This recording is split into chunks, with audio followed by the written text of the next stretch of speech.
When Star Wars debuted in theaters in 1977, no one expected it to become the worldwide phenomenon it is today. The film not only revolutionized the industry in terms of how visual and special effects were being used, but it also brought a lost form of storytelling back onto the silver screen. While Star Wars made plenty of impacts on the filmmaking process, very few acknowledge the role Star Wars played in returning mythology to film. 43 years after one of the greatest films of all time released, I want to explore how this fantasy epic in space heralded in a new era of films that revolve around Joseph Campbell's hero's journey. For those unfamiliar with the hero's journey, it is a template in narratology in which a hero goes on an adventure and wins in a decisive crisis, then returns home changed. There are many more steps in between, but those 3 points are a great overview. In order to understand how Star Wars created a new generation of heroes, we must first understand the context of the hero's journey and how Star Wars uses the literary device. Let's talk about Joseph Campbell. The origins of the hero's journey date back to the late 1800s, when anthropologist Edward Burnett Tylor found patterns of plots in heroes' journeys. This was later expanded on by Joseph Campbell to the version many know and love today. His belief behind the journey was that anyone can be a hero, contrary to the common literary practice at the time and throughout history. Literary heroes had always been born a hero, or had something within them that made them a hero. Campbell thought of heroes in a different way. He wanted anyone and everyone to think of themselves as a hero and to view their own lives through the lens of the hero's journey. Campbell wrote about his theory in a comparative mythology book titled The Hero with a Thousand Faces, in which he cites many world myths from history that have a connection to the monomyth, which is another term for the journey. Stories mentioned in the book include the tales of Osiris, Prometheus, the Buddha, Moses, Muhammad, and even Jesus. Campbell's full journey consists of 17 steps broken down into 3 stages: departure, initiation, and return. So how does all of this connect to George Lucas and his galaxy far, far away? When George Lucas created American Graffiti in the early 1970s, it seemed that his career would follow in the footsteps of his fellow USC graduates Francis Ford Coppola, who is the director of The Godfather, and Randall Kleiser, the director of Grease, directing mob films and period pieces. However, while working on the film, Lucas realized that there was a lack of modern mythology in cinema. In a biography about the late Joseph Campbell, Lucas said this about his thought process when creating what would become Star Wars. Quote, "It came to me that there was really no modern use of mythology, so that's when I started doing more strenuous research on fairy tales, folklore, and mythology, and I started reading Joe's books. Before that, I hadn't really read any of Joe's books. It was very eerie because in reading The Hero with a Thousand Faces, I began to realize that my first draft of Star Wars was following classical motifs." End quote. Looking at A New Hope, it is clear how Lucas used each of Campbell's 17 steps to completely tell Luke Skywalker's story, making him a compelling and relatable character while simultaneously creating a powerful and timeless hero. Let's dive deeper into the hero's journey within Star Wars, starting with Stage 1, Departure. The departure sets the stage for our hero or protagonist, who lives in what they or the audience would consider an ordinary world. In the case of Luke Skywalker, he is a moisture farmer on the planet Tatooine, but longs for adventure and escape. The hero gets a call to adventure, although is reluctant at first to leave their ordinary world behind. With the help of a mentor figure, however, the hero accepts the call. The first stage is split into these 5 parts, the first being the call to adventure, in which the hero begins in a situation of normality from which some information is received that acts as a call to head off into the unknown. For Luke, he receives a call to action in the form of Princess Leia, desperately requesting the help from Obi-Wan Kenobi in her infamous message to deliver R2-D2 to Alderaan. The second part is the refusal of the call. Often when the call is given, the future hero refuses to heed it.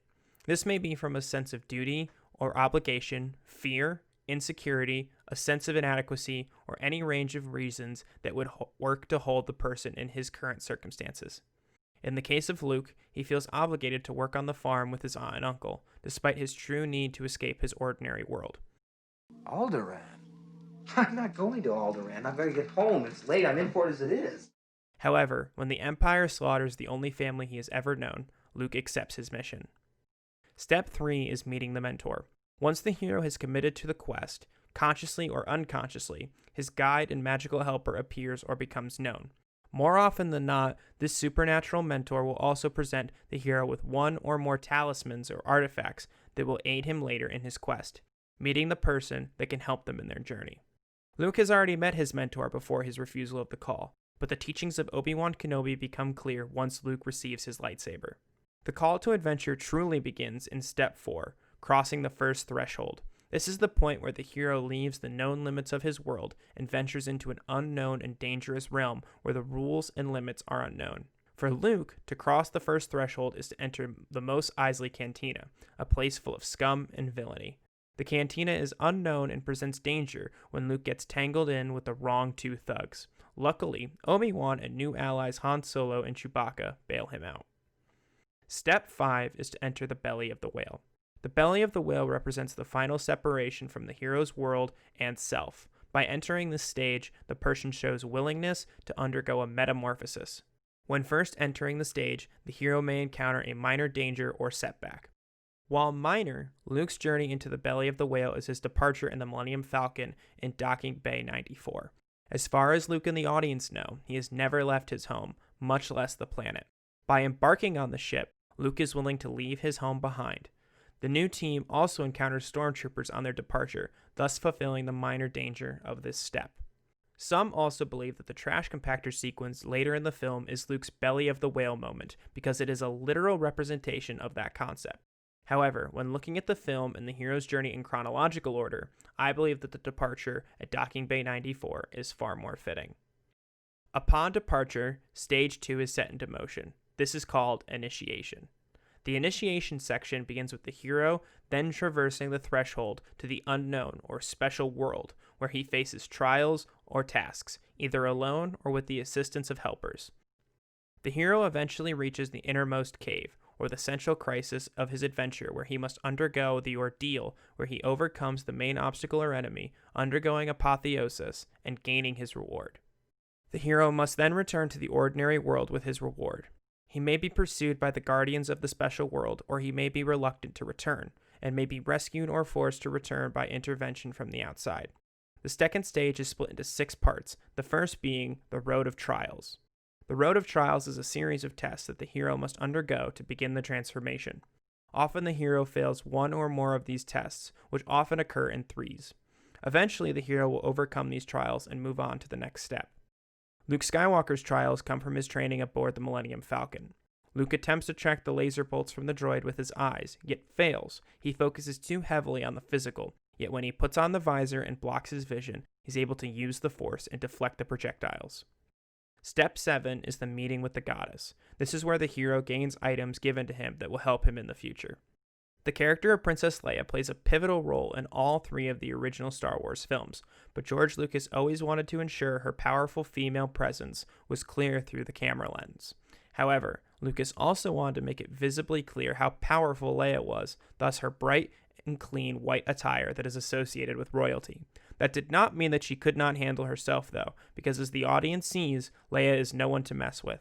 It was Leia that got our heroes out of danger in the detention block, it was Leia who led the rebellion to victory, and it was Leia who would later save Han Solo from carbonite on her own.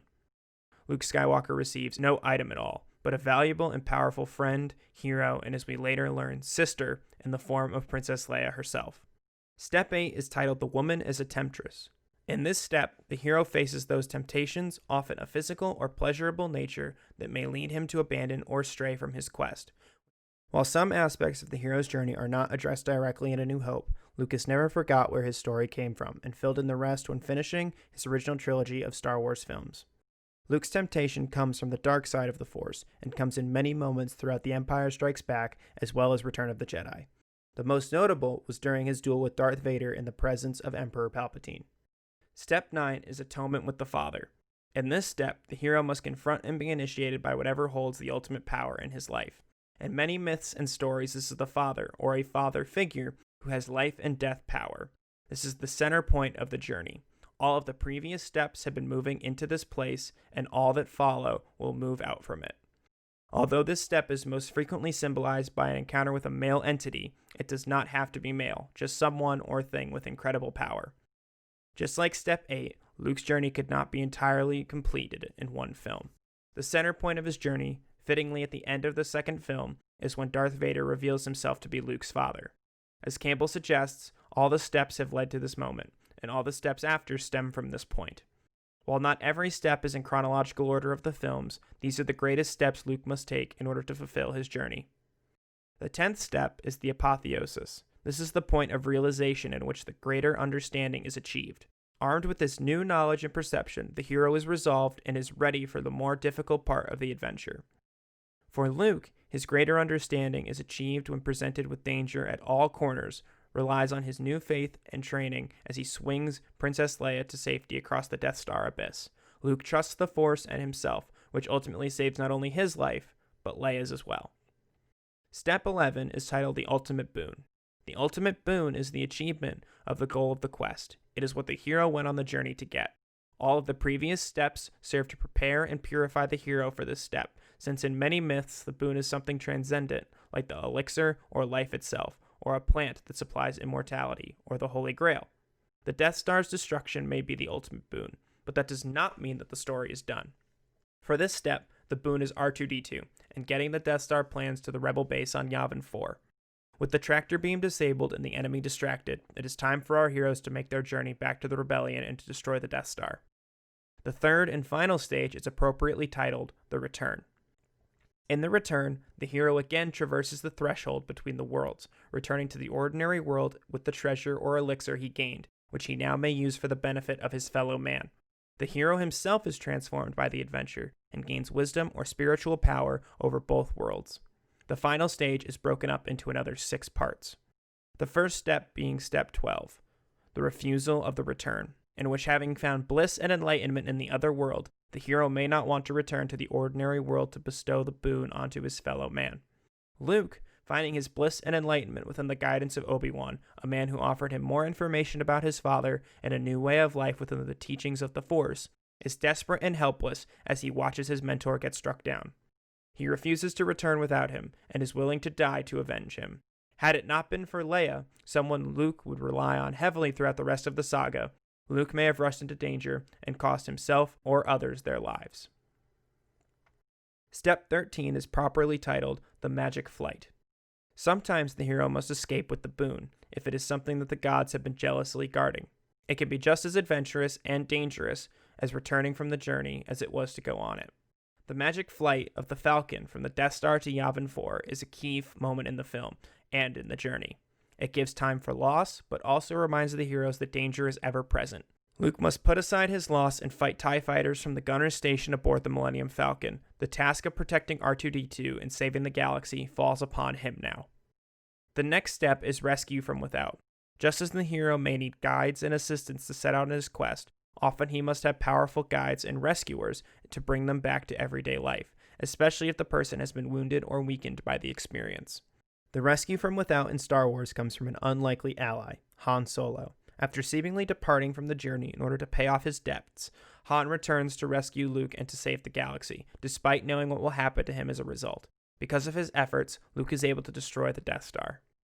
Nearing the end, Step 15 is the crossing of the return threshold. The trick in returning is to retain the wisdom gained on the quest, to integrate that wisdom into a human life, and then maybe figure out how to share that wisdom with the rest of the world.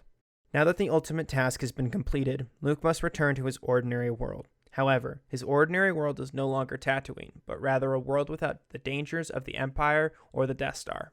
He must learn how to live in a world where he is now the hero of the rebellion, and has abilities in the Force while questioning if he can begin to share those gifts with others. The penultimate step is titled Master of Two Worlds. This step is usually represented by a transcendental hero like Jesus or Buddha. For a human hero, it may mean achieving a balance between the material and the spiritual. The person has to become comfortable and competent in both their inner and outer worlds. Luke, now recognized for his brave and valiant efforts, has found a comfortable balance between his new life as a hero of the rebellion and his new life as one of the last Force users in the galaxy. Finally, the last step is the freedom to live. Mastery leads to freedom from the fear of death, and which turn is the freedom to live. This is something referred to as living in the moment, neither anticipating the future nor regretting the past. This is merely summarized through the rebellion victory over the Empire in the conclusion of the story. Now that it is understood how A New Hope uses the hero's journey to its fullest extent, it can begin to be understood how Star Wars kickstarted this new form of storytelling on the big screen. After Campbell's ideology of the hero was showcased on the grandest scale, many altered versions of the hero journey began to appear and were used in films such as The Lion King, The Matrix, The Lord of the Rings, and Harry Potter. A New Hope offered filmmakers and other storytellers a new way to tell their tales and inspired generations into becoming their own heroes.